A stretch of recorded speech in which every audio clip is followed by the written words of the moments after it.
Hi, I'm Asia and I'm a dog trainer, and I am here today to talk about one of my favorite topics, why I think that most people should not get a puppy. So, if you like talking about dog stuff, dog behavior, dog training, then you're in the right spot. Please like and subscribe and follow along for more content. So, puppies, everyone, they are just the cutest, and everybody sees one, and then there's like a contagion. Oh, should we get a puppy? No.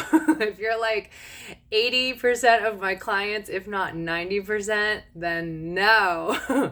And it's not that my clients are not capable, it's just that it's made their life have such an extra level of stress that I don't think that they are enjoying, and it's kind of like counteracting what I think the whole purpose of getting the puppy was.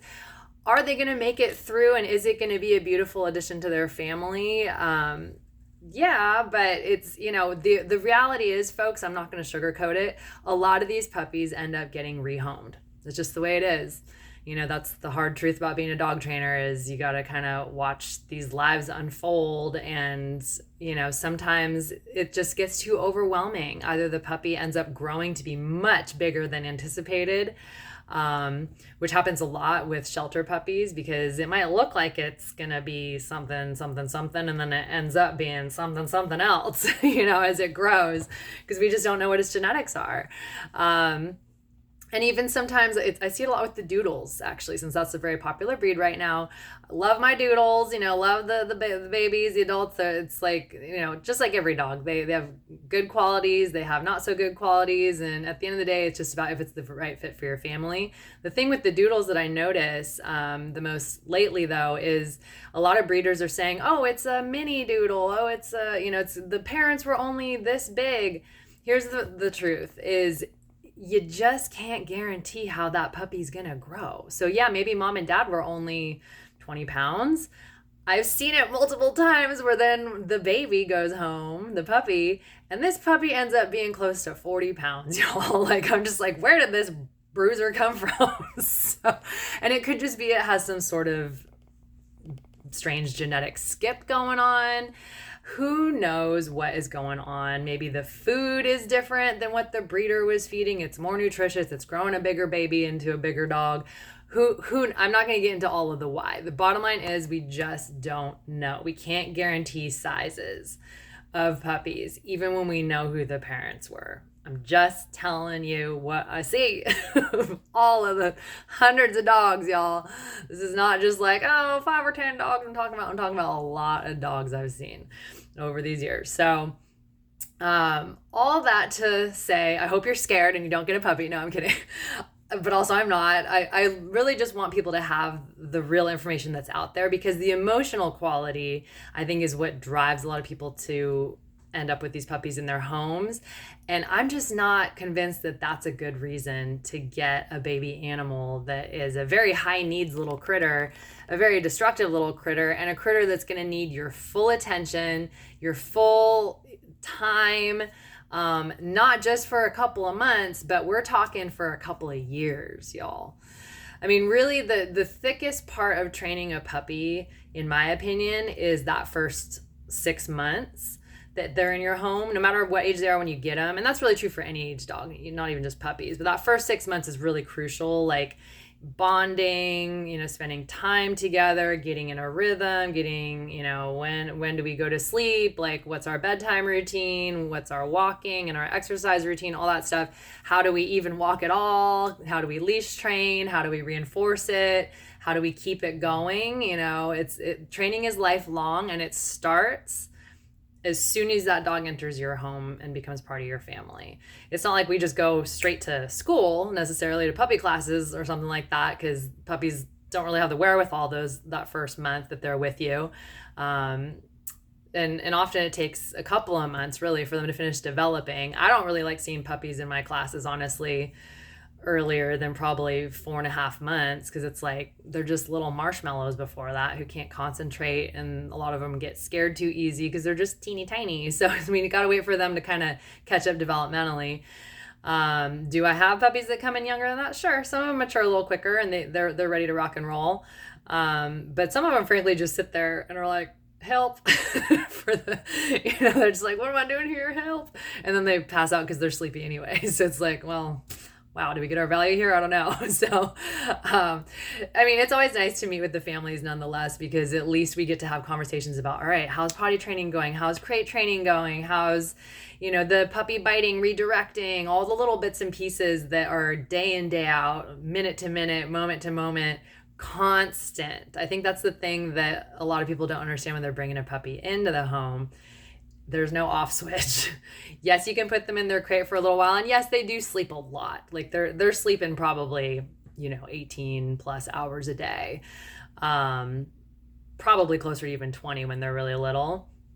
They're like cats when they're little babies, but they kind of party and then they pass out. But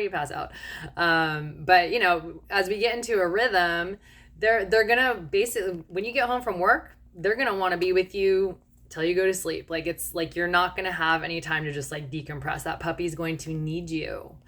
And it's not because they're being a bad dog. It's just because that's developmentally what they're active, they're curious. If you're just gonna come home and play with them for 10 minutes and then shut them back in their crate, I mean, plenty of dogs survive that way, but really, like, is that what we're doing here? Please don't. And this isn't even just about puppies, because this is also about dogs of all ages. But the reason I'm focusing on puppies is because they do have a lot higher needs as far as potty times. They need to go out like every hour, every 2 hours when they're really little. They're not going to sleep through the night, you guys. They can't, like their little body isn't going to do it for most of them. So some of them will potty train very quickly. They get that contraction muscle stuff going on in their bladder system and their little bowels quickly, but it's rare. It is definitely the exception and not the rule when you're talking about dogs under, like 6 months or so. So that means you get up with it and do potty, and or it's having accidents wherever its little pen is that it's sleeping in, and you get to pick it up. You wake up first thing every day. So it's like, and it's not because it's being bad. It's not because, oh, naughty dog, like you're supposed to go potty outside. It doesn't know. Like, and its little body doesn't even give it signals right. Like the little brain to the end of its, under its tail signal is not really working properly until they're older, until they're getting on, some dogs, they're not even potty trained completely till they're well over a year, because that body is growing constantly. That neurological system is changing. So maybe, at 6 months, we were doing pretty good. Like we were feeling the signals of when I have to go potty. But maybe come 8 months, they had a big growth spurt, and now things are a little wonky. And now they're like, wait, is that the feeling? Oh no, I just went potty. So that's just natural. And some of them go through that in a few different cycles as they're approaching, 14, 16, even 18 months, On top of the fact that developmentally their little brain is learning so much so fast, they might, with potty training as an example again, they might have potty training down at your house, go and visit auntie's house, or, visit for a play date somewhere with another puppy. And suddenly they're like, wait, is this outside? Where am I? And then it's like, we have a potty accident. So they have to like practice it in different areas. That's why I always say that, training for puppies is really something that's going pretty continuously, in my opinion, until minimum 18 months. I see a lot of dogs that it's really up until they're about 2. I've even had some until it's 2.5. They still have a very puppy mindset. They're still very playful, really having a hard time focusing. They're just like any other mammal, including humans, not to anthropomorphize them, but in the sense that they're all individuals, and some of them will develop at different rates than others. Some of them are like super mature, super early. Some of them are not, and some of them just almost have like, learning disabilities a little bit, or just different styles of learning, I think is the more appropriate way to term it. And you have to discover who they are. For instance, I've met some families who are just, super like confused, like, what is going on with my dog? He will not take treats. How do I train him? Well, we have to learn what motivates that dog. It could be a lot of different things, but oftentimes it's a squeaker toy, or it's a toy that looks like a little rabbit on a rope that we can kind of, let them play with after they've done the right maneuver that we're training for.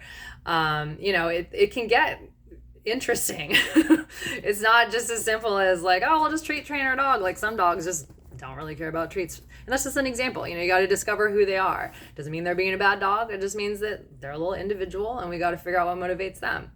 Some dogs like treats, but they only like certain treats, and so they're very picky. So it's just discovering who they are. That's part of the fun of having a new dog of any age, is discovering who they are. But especially with puppies, it's going to be changing a lot as they develop. For one, their little teeth are just not great teeth when they're little, so they can't hardly chew right. And their taste for food, their senses and things are going to be developing as they grow. So just because we have a puppy that's a certain way when they're 6 months is not even close to the dog that we're going to have as we get over a year. Yes, we'll see little glimmers of like who they are, their preferences, their personality type, but we'll have like a fear period, for example, as we get into, adolescence time, which is sometime between like 7 and, 18 months. And they'll just randomly get scared of stuff that's like completely out of left field sometimes. Like they were not having problems with a certain object, and all of a sudden that is the scariest thing they've ever seen in their lives. So it's just, and you just kind of roll with it. It's really, really, really important. I just want to encourage you. Trainers are your friends during this. It's a long cycle. So, be ready, have some funds and some time, and, be ready to commit to training periodically throughout those first 2 years would be my encouragement. Because if you don't, it's a lot to undo later, with the misunderstandings, shall we say, and or straight bad habits that get developed. Then as that brain, turns into an adult brain, it myelinates and prunes, and we're into 2.5, 3, 4, 5 years old, that dog has a lot of pathways in the brain that's already been connected that are on the wrong connection. So you gotta unplug it and plug it into the right thing, and it takes a while.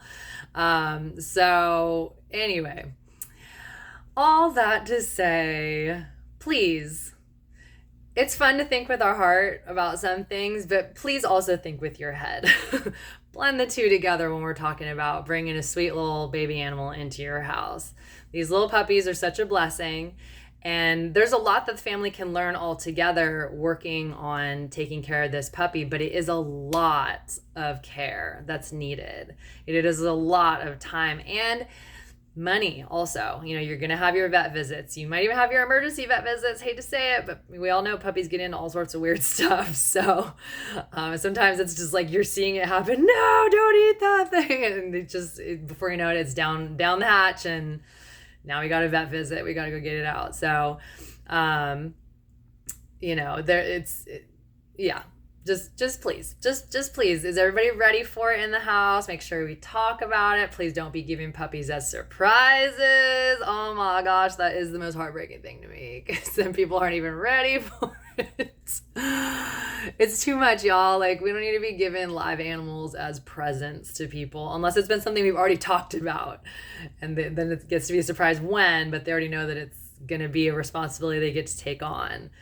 I see a lot of rehomings happen, and it's no shade to the people that do it, because sometimes you got to do what's best for your family, and hopefully the puppy is able to get rehomed into a good situation. But the reality is a lot of them are ending up at shelters, y'all, and that's just the facts.